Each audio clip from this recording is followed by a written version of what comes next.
Bonjour, c'est Smartful, ça me fait plaisir de vous voir et aujourd'hui je vais vous parler non pas de un, mais de deux frameworks React.js. Alors ça fait beaucoup de choses à apprendre. Alors déjà on n'est pas obligé de tout apprendre, hein. C'est déjà une très bonne chose que l'écosystème soit dynamique. Et voilà, l'idée c'est de se dire, voilà, ok, il y a deux choses qui sortent, est-ce que j'en ai besoin ou non? Et donc voilà, faut le voir d'un point de vue très positif. Alors quels sont ces deux frameworks? Je vous le dis tout de suite, hein, pas de suspense, il y a Remix. Voilà, et il y a Refine. Avant de vous en parler, voilà, vous inquiétez pas, vous n'êtes pas obligé d'apprendre ces nouveaux frameworks. Je vais vous expliquer ce qu'ils font de nouveau, et moi personnellement, je n'ai pas prévu d'apprendre ni l'un ni l'autre. J'apprendrai peut-être Remix plus tard, peut-être. Voilà, je préfère voilà, faire autre chose, travailler sur des projets et tout. Mais voilà, je regarde quand même ce que c'est, je garde quand même un œil, et je vais voir si je vois qu'il y a voilà, pas mal de gens qui en parlent à côté, je regarderai. Pourquoi c'est positif qu'il y ait quand même deux frameworks et pourquoi je vous en parle? Vous allez me dire, tiens, s'il veut même pas forcément les suivre. Parce que, alors, il y a eu d'autres nouveautés dans l'écosystème PHP par exemple. Donc il y a eu PHP 8.1 qui est sorti, et bon là il y a eu quand même une com assez cool. Voilà, ils présentent leurs nouvelles nouveautés, et donc voilà, hein, ils présentent des trucs qui pour moi vont plutôt dans le bon sens. Il y a même un truc qui était plutôt cool, je crois que alors c'est tout à la fin, je crois.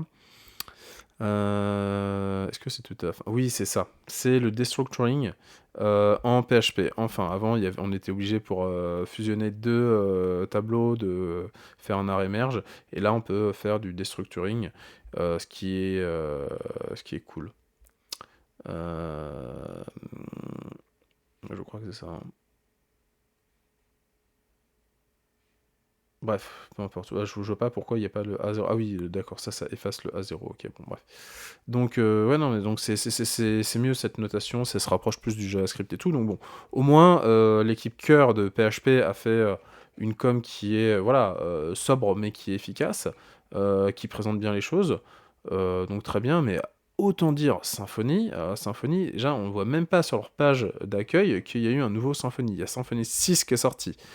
Il faut aller dans blog, hein, je crois, alors en plus, dans news. Et voilà, alors, ils parlent de Symfony UX, là, ok, bon. Ils ont sorti Symfony, voilà, Symfony 6.0.1, Symfony, voilà, bon, voilà, ils ont sorti Symfony 6, et regardez la com, un changelog. Autant dire qu'il n'y a pas de com. Alors, non, c'est pas celui-là parce qu'il y a des commentaires, donc vous allez me dire, oui, mais alors là, c'est le premier patch, donc ok. Voilà, bon là, c'est un peu mieux, hein. Mais bon, ça reste très très sobre. Nested Validation, voilà, support de PHP 8.1, ok, super. Mais enfin, ouais, c'est pas une com, quoi. C'est. Alors pareil, je crois que c'est pas celui-là, parce que j'avais fait un commentaire sur Twitter en disant mais c'est pas possible qu'il y ait pas de communication. À ce point, pas de communication. Ah voilà, la 6.0.0, donc ça c'est normalement la grosse. Tu fais une grosse com, normalement tu le mets en page d'accueil et tout, et pareil là c'est des changelogs. Sincèrement, moi quand je vois ça, je me dis attends, c'est mort en fait. Ils font simplement le support pour ceux qui utilisent déjà, ils ont pas envie d'acquérir de nouveaux utilisateurs. Bon, bah. Enfin, en tout cas, je suis désolé, hein, en tout cas au niveau de la forme, peut-être que quand on regarde dans le détail de ce qui est fait, c'est incroyable, mais voilà, enfin, il y a pas la volonté d'acquérir il y a pas de com. Il y a pas de com. Et donc, pour moi, c'est con, mais ça veut dire que, voilà, bah, malgré le fait qu'il y ait quand même de nouvelles features, une tentative de faire. Il y avait aussi un truc, le read-only, qui permet de faire des objets non mutables. Je sais pas où c'est, bon, à la limite, si on le trouve pas, c'est pas gravissime. Attendez, CTRL F, read. Ah, bon, il y a écrit read-only là. Attendez, clac, read-only properties, super. Voilà, on peut faire en sorte que des attributs soient uniquement en lecture. Donc ça peut être pas mal.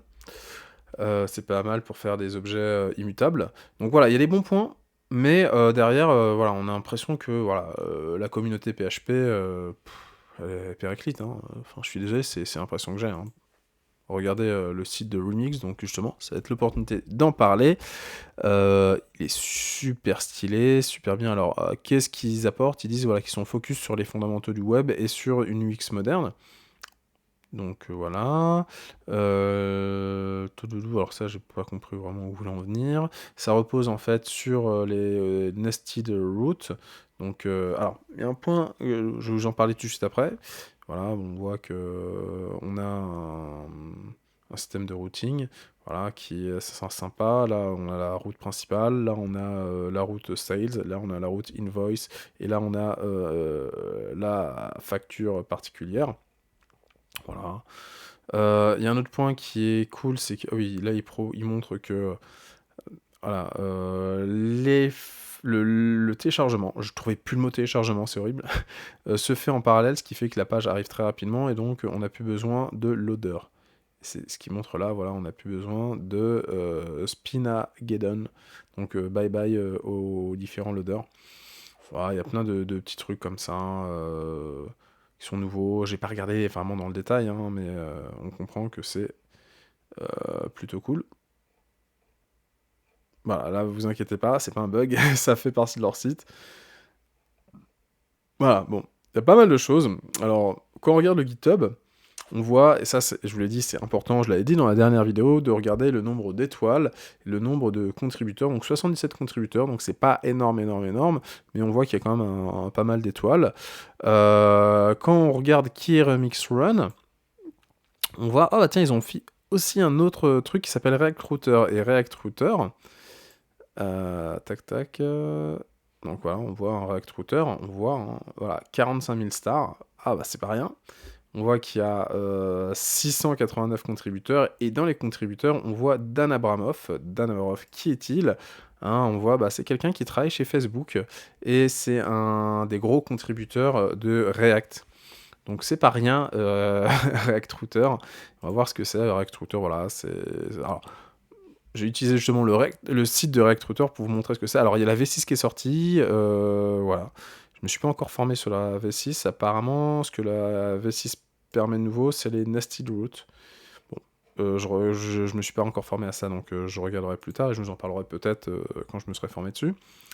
Ah, que permet React Router? Bah, ça permet en fait de faire en sorte que on va non pas, vous vous rappelez en fait avant sur les vieux sites, enfin sur les vieux sites même, sur les sites encore modernes qui sont en PHP, quand on clique sur une page, et bah ça charge une nouvelle page, et donc on le voit, hein, ça charge une nouvelle page, et là, boum, c'est automatique, on n'a pas à recharger la nouvelle page, il y a le titre qui a changé, mais voilà, ça s'est chargé. En fait, on a simplement un nouveau contenu sur la même page qui apparaît. Voilà. Là, on est resté sur la même page, mais le contenu a été dynamique. Et donc, c'est ce que permet React Router.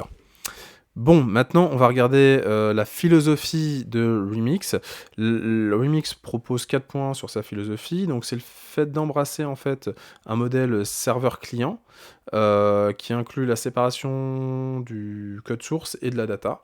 Ok, je vois pas vraiment ce qu'ils veulent dire là-dedans, mais ouais. Le fait que on travaille pas contre les fondations du web, hein, donc navigateur, protocole HTTP et HTML, ça a toujours été bon, et ça a été vraiment bon ces dernières années. Ok, bon bah, ça utilise JavaScript pour augmenter l'expérience utilisateur en émulant un comportement du navigateur, ok, et ça don't over abstract, il n'y a pas de sur-abstraction sur les technologies inférieures. Parce que, par exemple,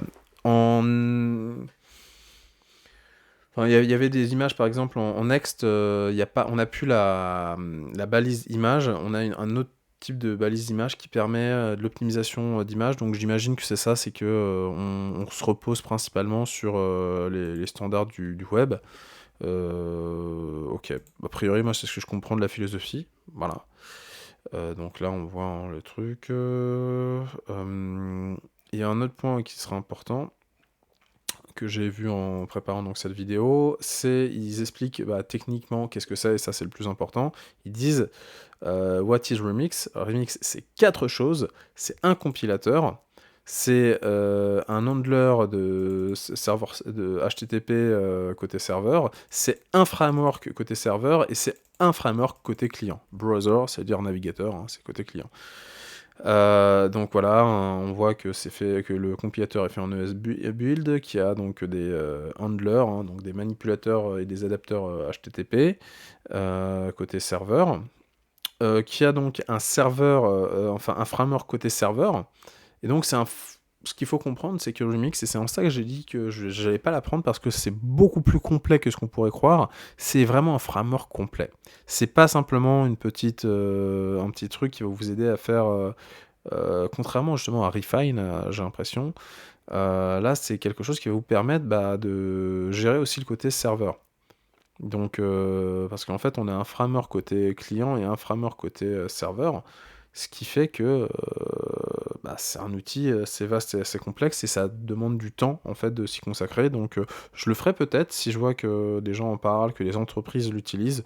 Oui, je vais apprendre. Après, je le ferai pas uniquement par curiosité, mais c'est intéressant en tout cas de savoir que ça existe. Et c'est cool que ça existe, surtout par une équipe qui est aussi réputée que celle qui a fait React Router. Comme j'ai dit, hein, pour l'instant, ils ont 8500 stars et 77 contributeurs. Voilà, c'est pas non plus la folie, mais voilà. Maintenant, je vais vous parler de Refine, un autre. Alors, j'ai l'impression qu'il est quand même moins ambitieux. En fait, c'est un framework, donc React. A priori, donc c'est que côté client, que côté navigateur, qui est fait pour créer des data intensive, donc des applications avec beaucoup de data. Grosso modo, moi, ce que j'ai compris, c'est que c'est un outil, un framework qui est intéressant pour faire des outils. Voilà, là, je sais pas si vous voyez la vidéo, parce que des fois les embeds ils apparaissent pas en fait dans les copies d'écran, mais c'est un outil qui repose sur OnDesign. Donc OnDesign c'est un peu comme Material UI, mais c'est une technologie chinoise il me semble. Et en fait tout un tas de boilerplate code, tout un tas en fait de code prédisposés en fait. Voilà, là on voit zéro configuration, boilerplate code. Donc en fait c'est des morceaux de code qui vous permettent de réutiliser des modales, des tableaux pour rapidement en fait faire votre truc. Donc là il montre un exemple de blog où voilà on peut modifier, voir le blog. Je sais pas si ici voilà on peut voir ce qui a été fait. On peut dire tiens je veux éditer. Donc là hop je vais faire miaou. Tac. Miaou. Ah, non, je mets OU. Voilà. Miaou, tac, tac. Là, on va save. Et tac. Et là, si on fait... On peut regarder, on voit qu'il y a la différence. Bon. Ici, on revient sur Post. Bon, vous voyez, on a une application et en fait, on peut a priori le faire facilement avec. Parce que c'est vrai que faire ça en from scratch avec du React, c'est un peu complexe. Généralement, il vous faut voilà des outils. Soit on prend le temps de tout faire, mais ça va prendre un peu plus de temps. Soit on peut le faire avec des outils. Et ça, c'est un outil, un framework qui va nous permettre de faire plus rapidement ça avec des outils déjà existants, des logos déjà existants. Des blocs déjà existants. Voilà, il me semble que c'est tout ce que j'ai... Si, j'ai voulu regarder le GitHub, bien évidemment. Donc on a moins de... Voilà, 1300, c'est quand même pas mal. Et en termes de contributeurs, on en a... voilà, 22. Donc bon, c'est pas énorme, énorme, énorme. Il y avait un point qui était intéressant par contre, c'était... Alors dans la... Je sais pas s'ils ont pas une documentation. Si, Regedoc, voilà. Et ça, c'était important. C'est même le point important. C'était les comparaisons. Donc, en fait, il y a d'autres outils. Par exemple, il y a React Admin. Donc, voilà, c'est ce qui est Refine, un outil qui permet de faire des interfaces d'administration facilement. Donc React Admin, hein, il y en a 10 000. Généralement, quand on a besoin de faire rapidement une interface d'administration, mais qui a quand même une certaine gueule, on va utiliser React Admin. Hein, c'est pour ça qu'ils ont déjà 18 000 stars. Eux, il y en a, mais bon, eux, ils sont nouveaux. Hein, c'est pour ça qu'ils ont aussi moins d'étoiles. Et l'intérêt, c'est que c'est... Voilà, on voit que là, c'est open source et enterprise edition. Là, c'est pleinement open source. Bon, les deux utilisent React. Mais en fait, pour les access control, on a des LDAP, je ne sais pas ce que c'est les RBAC, mais voilà, on a plein d'outils pour l'access control. Le point important, c'est qu'on peut faire du SSR, donc du server-side rendering. Ça veut dire que les robots Google peuvent le voir. Alors sur un outil d'administration, généralement, on s'en fout, c'est pour ça que les autres le font pas, mais dans certains cas, ça peut être utile, et donc c'est là où la vidéo, le fait de présenter ça, ça peut avoir un intérêt, parce que je vous présente, si vous avez besoin de faire un outil d'administration rapidement, donc d'avoir des outils qui vous permettent de le faire rapidement, et qui doit être vu par les robots Google, bah, cette solution est bonne pour ça, et là on voit que le state management est géré avec React Query. On voit que pour React Admin, c'est React avec Redux Saga. Le routing, bah, React Router, et il y a aussi d'autres trucs, ok. L'UI, bon voilà, on voit qu'ici, hein, je vous ai parlé de Material UI, OnDesign, c'est le concurrent chinois. DevTool, voilà, et on voit qu'il y a d'autres trucs, Route Provider, GraphQL Support, Customization. Voilà, le point aussi important, c'est qu'on peut customiser, donc on peut avoir quelque chose de très voilà, qui a notre patte graphique, donc ça c'est important. Et voilà, Project Creator CLI, voilà, il y a aussi, on peut, avec la CLI, faire beaucoup de choses. Et on peut faire de l'import-export aussi avec des CSV, ça c'est aussi très intéressant. Voilà. Bon bah, c'était Smartful, je vous ai présenté donc ces deux projets. Donc le projet Refine, hein, les projets Refine et le projet Remix. Voilà. Ce sera en description si vous voulez approfondir. Je vous souhaite une excellente journée. C'était Smartful. À bientôt.